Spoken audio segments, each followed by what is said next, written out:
ॐ सोमनाथाय नमः। ॐ मल्लिकार्जुनाय नमः। ॐ महाकालेश्वराय नमः। ॐ ओंकारेश्वराय नमः। ॐ वैद्यनाथाय नमः।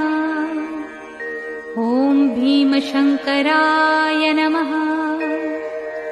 ॐ रामेश्वराय नमः। ॐ नागेश्वराय नमः। ॐ विश्वेश्वराय नमः। ॐ त्र्यंबकेश्वराय नमः। ॐ केदारेश्वराय नमः।